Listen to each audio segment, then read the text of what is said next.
Gospel, Jesus brought up a very unpopular but a very important subject, law. We don't usually like to hear about laws because they tend to limit and restrict our freedom. But then we think about a human society without laws. It would be total bedlam, absolute chaos. At any rate, Jesus cited the so-called lex talionis, the law of Moses, which was an eye for an eye, a tooth for a tooth. According to Moses, the law that Moses gave the Hebrews, if someone should injure your eye, then you would be justified in injuring his or her eye. If they injured your arm, broke your arm, you would be justified in breaking their arm. So it was that kind of an idea.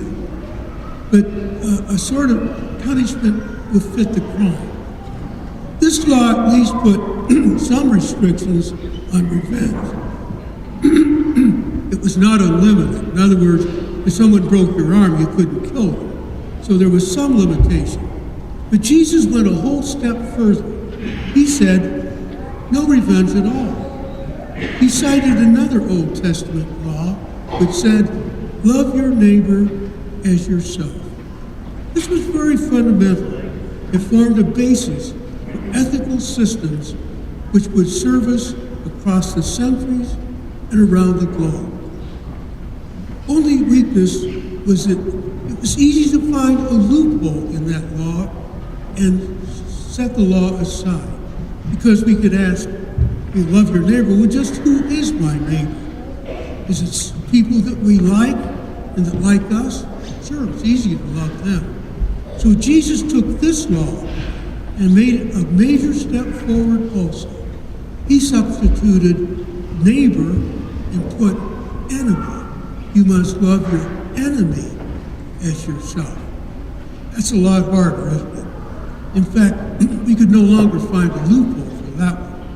Of course, the common defense against both changes that Jesus made, we say, well, it's too idealistic. It's not real. In the real world, it just simply can't be done. Whoever heard of anything so preposterous as loving an enemy? Jesus answered this objection even before it was made. He pointed to the original love, the love of God himself. God's love is completely unconditional. He loves not because it's deserved or because it's earned, but simply because it's needed. He loves. How can anyone say it's impossible when it's the very love all of us have been depending on all of our lives? Every one of us has been the recipient of this all-inclusive, unconditional love of God. How can we then possibly offer God or each other anything less than that? Jesus ended his lesson with, be perfect, even as your heavenly Father is perfect. Oh, we're probably saying, that really isn't possible. Be perfect. How can anyone be perfect? But the Greek word that was used there for perfect is translated so that it doesn't mean flawless conduct, but rather something that fulfills the purpose for which it was made. That's perfection. So an example of this would be a carpenter using a hammer and nails to join two boards.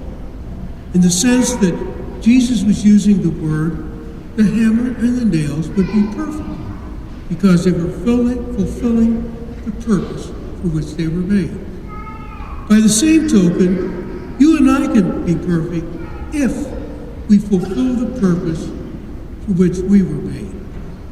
God said in the book of Genesis, let us make people in our own image and likeness.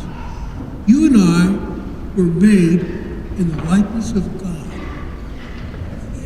That's just unfathomable. And the supreme characteristic of God, that which makes God God, is his love for everyone without exception. This is how he loves you and me. How could we possibly then do anything less? You know, when I travel to Bolivia, a third world country, and I see the poverty there, people living with barely enough to eat. I mean, they think it's a great day if they have a little rice and maybe some bread for the table. And then I come back home here and contrast it with how you and I live. And I wonder, why did God put us here and them there? You know, what's so good about us that made God put us in a country that is so prosperous, where we don't have to worry about, in fact, most of us are worried about going on a diet to lose some weight, not about having enough food to eat. So somehow I get the feeling that if I spent every minute from now until the moment I die just thanking God, it simply wouldn't be enough. But maybe you and I at least ought to try.